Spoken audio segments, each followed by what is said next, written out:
Hola a todos, soy Mónica Hacha, dietista, nutricionista y tecnóloga de los alimentos. Cada vez hay más personas que se plantean dejar los lácteos, abandonarlos en su dieta. Pero entonces, ¿de dónde obtengo el calcio?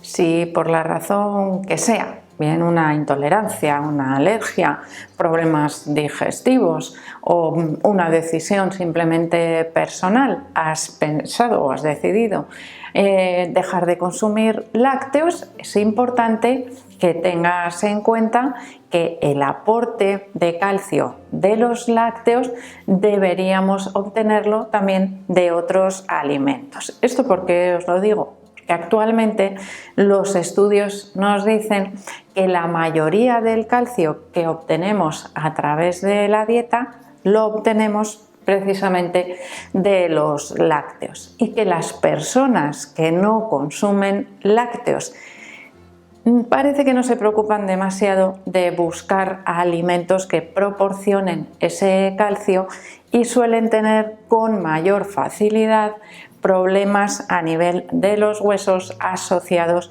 al envejecimiento, por ejemplo, osteoporosis, porque no existe una adecuada reposición del calcio en los huesos. Los huesos son un tejido vivo, podríamos decir. Realmente a mí me gusta llamarlos como almacén de calcio. ¿Por qué? Porque el calcio no se fija en el hueso y se queda ahí para siempre, sino que nuestro cuerpo necesita calcio para la contracción muscular. Si yo quiero mover el brazo, evidentemente yo no pienso lo que pasa dentro de mis músculos, pero hay calcio por ahí circulando que me permiten mover ese músculo, este brazo, para ejercitar, por ejemplo, el bíceps. ¿Qué ocurre? Que algunos músculos se mueven sin que nosotros lo hagamos voluntariamente. El corazón, el diafragma, que nos permite respirar, y otros músculos como por ejemplo los que abren y cierran los párpados, que nosotros no pensamos en ello, es una cosa que ocurre de manera automática. Todos esos movimientos musculares requieren cierto aporte de calcio, es uno de los minerales que participa en esa contracción muscular. Si yo retiro el calcio de la dieta, ¿qué ocurre? Que mi cuerpo va a buscar ese calcio donde haga falta para mantener la contracción muscular. Y mi cuerpo, que es muy listo, menos mal que es muy listo, me quiere mantener con vida y va a utilizar todos los recursos necesarios para que esas contracciones involuntarias tengan lugar sin que se paren, porque si se paran me muero y por lo tanto ese calcio va a ir destinado principalmente a esos lugares donde es imprescindible, por ejemplo, para mantener funcionando adecuadamente el latido del corazón. Así que aquí tenemos un pequeño problema, ¿no? Yo estoy aportando suficiente cantidad de calcio a mi dieta, consumo lácteos y de repente dejo de consumirlos. O igual esto lo he hecho desde antes. Pues tengo que preocuparme de que esos niveles de calcio, de que esos requerimientos estén cubiertos, porque si no, mi propio cuerpo va a descalcificar mis huesos. Esto puede parecer muy exagerado, pero es algo que evidentemente ocurre. Así que vamos a ver otros alimentos que no son lácteos, que nos proporcionan una cantidad bastante importante de calcio y que sobre todo si los combinamos y los consumimos de manera habitual, mejoramos ese aporte de calcio.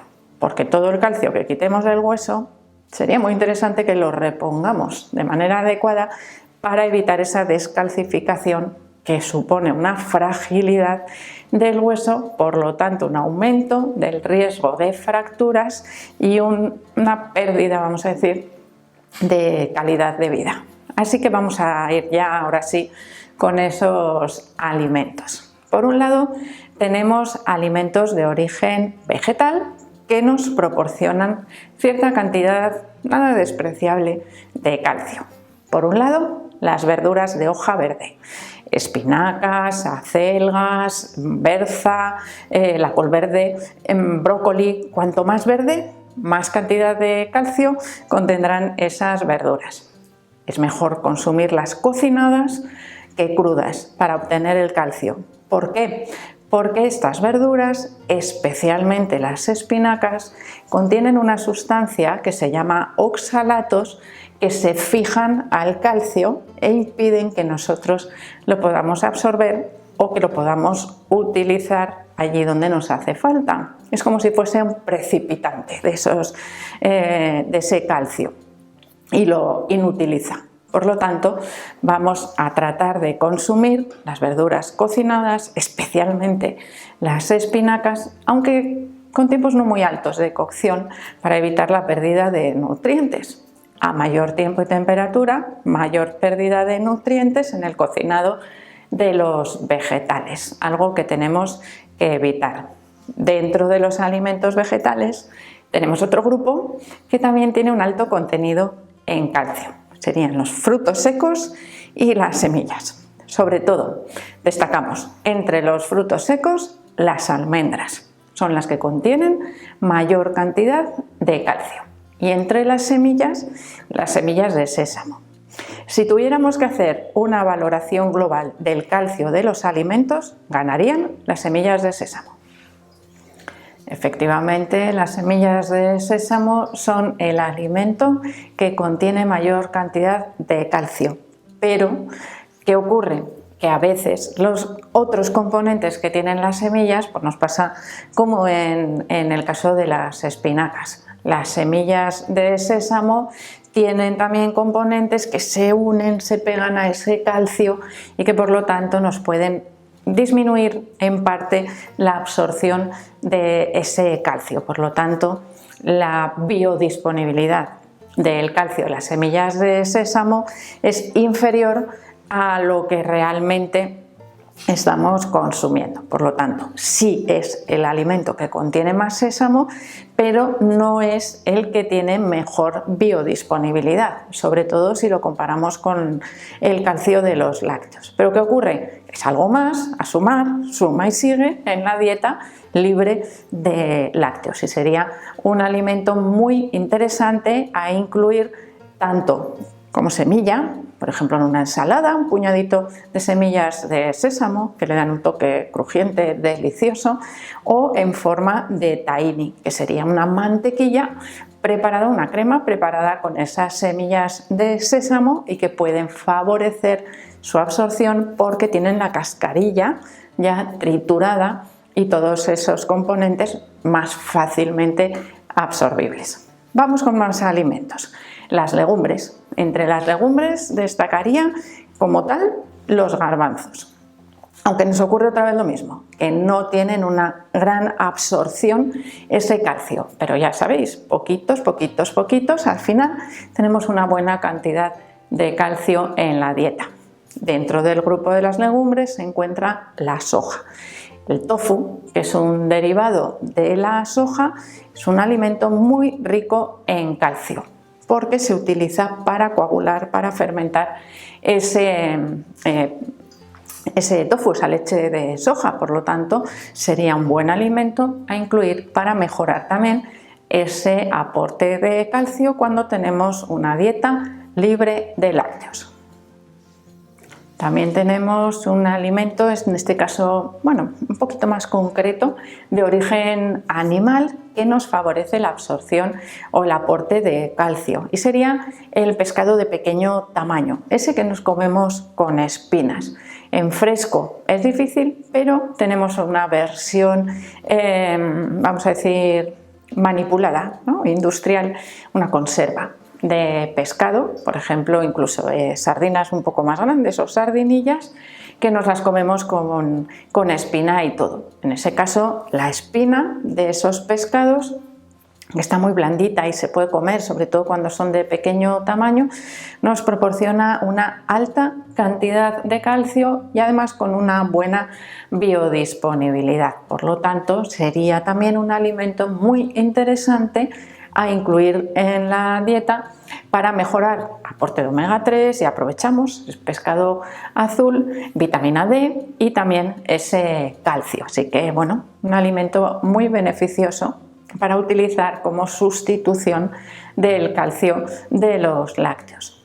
También tenemos que tener en cuenta que hay algunos alimentos que ralentizan o dificultan esa absorción del calcio.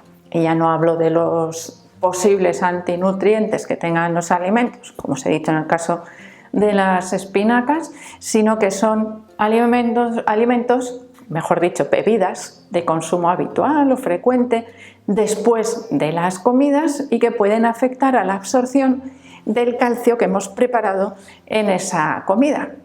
Y se trata del café y del té. En ambos casos, ambas bebidas pueden dificultar la absorción del calcio.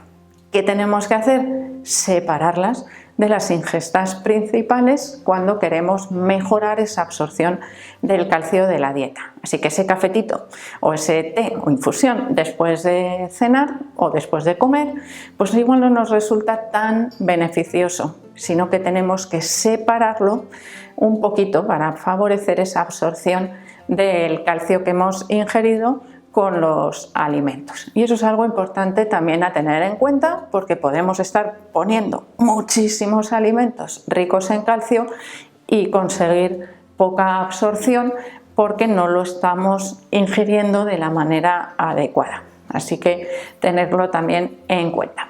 Así que espero que os haya gustado este vídeo. Por supuesto que le deis al like. No dejéis de suscribiros al canal y espero seguir viéndoos a todos en los próximos vídeos.